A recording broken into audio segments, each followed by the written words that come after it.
E aí, pessoal, espero que vocês estejam todos bem, espero que vocês estejam aproveitando aqui os vídeos do canal.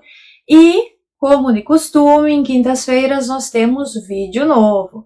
Então, para trazer um vídeo diferente, hoje nós vamos dar sequência ao quadro Vive e Responde.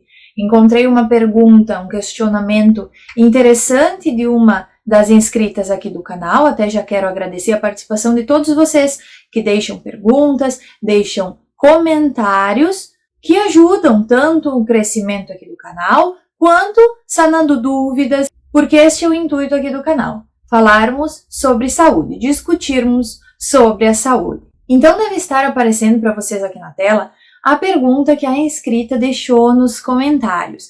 Eu achei ela bem interessante pelo fato de falar sobre a importância da ingestão do iodo. Acredito que muitas pessoas que param para pensar sobre isso têm dúvidas, sim. Então vamos aproveitar este questionamento, este comentário dessa inscrita, fazermos uma conversa interessante sobre esse assunto.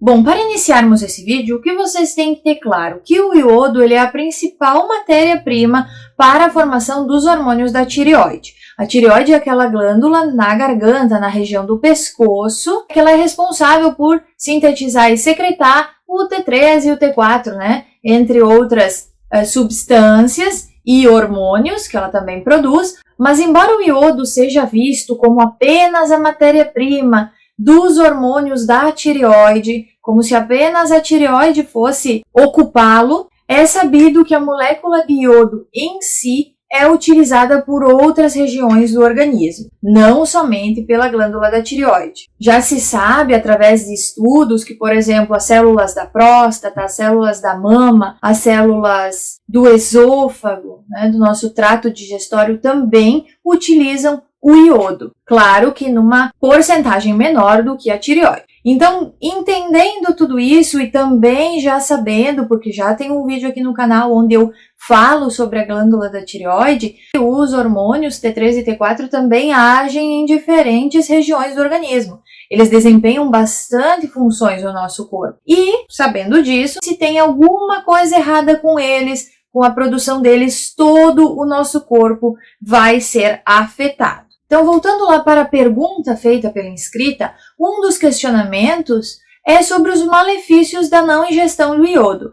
Bom, principalmente se nós não ingerirmos o iodo, a nossa tireoide não vai ter matéria-prima para produzir os hormônios da tireoide. E com isso nós vamos ter problemas em outras regiões do organismo, por causa dessa baixa produção desses hormônios, que precisam dessa matéria-prima obrigatoriamente. O hormônio da tireoide não vai ser formado por outra molécula. Muito bem, em quais alimentos nós podemos consumi-lo, né? Encontrá-lo? Nós encontramos principalmente em frutos do mar, principalmente nas algas marinhas, que elas conseguem ter uma concentração maior de iodo, e claro, nos peixes, né? Na carne dos peixes, e também no sal iodado. E este está na questão, na pergunta que a inscrita fez. O fato de não consumir o sal iodado, ele dá diferença sim no nosso organismo, porque é uma das principais fontes. Você imagina aquela pessoa que mora longe das praias, do litoral, para ela consumir peixe de água salgada é muito mais difícil e menos acessível, muitas vezes financeiramente falando.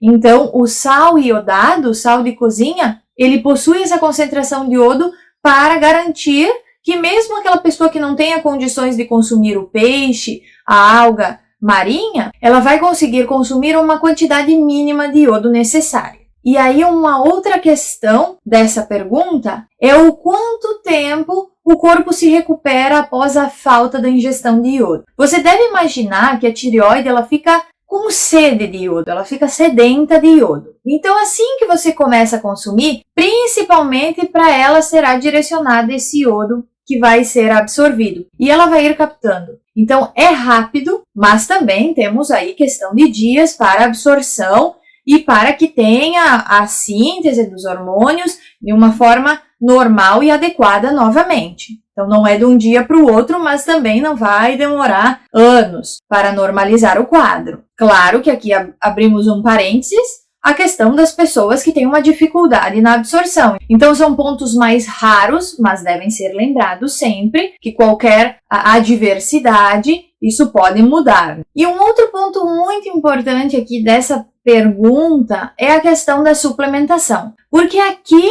que nós vamos ter um problema.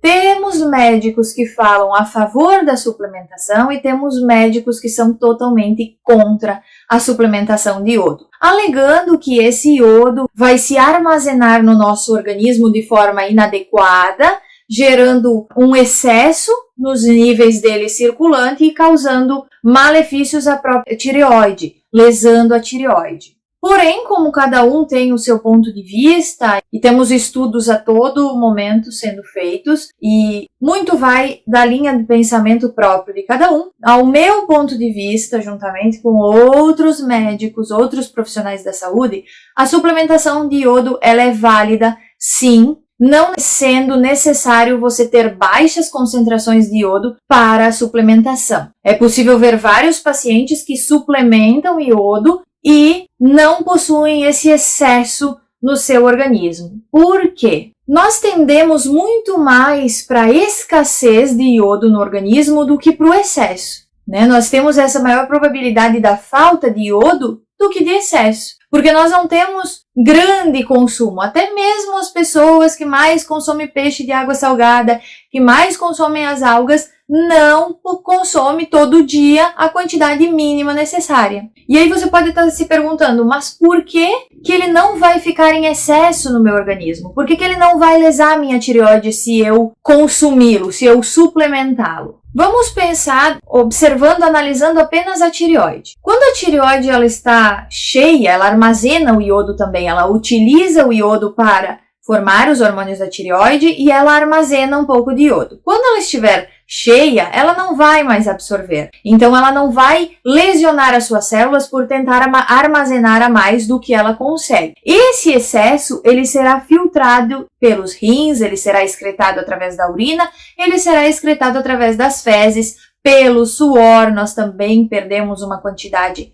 de iodo, sem contar os outros órgãos, os outros tecidos que vão precisar do iodo circulante. Outro ponto que nós temos que ter um olhar mais crítico é que já se sabe que o sítio de ligação, que é o lugarzinho lá na célula onde o iodo vai se ligar, ele compete com outras moléculas, como o flúor, por exemplo. E o flúor nós temos contato todo dia. O cloro também é um bom exemplo. O cloro também nós temos contato todo dia, através da água. E se nós tivermos baixa concentração de iodo, a preferência sempre vai ser de ligação dessas moléculas mais fortes, denominá-las assim. Elas têm um poder maior de ligação nesse sítio, vão competir com o iodo. Uma vez que elas estão ligadas nesse sítio, o iodo acaba não se ligando nesse sítio e assim a célula fica necessitando desse iodo. Então nós precisamos ter maiores quantidades de iodo no organismo para que assim ele esteja em maior concentração do que o cloro,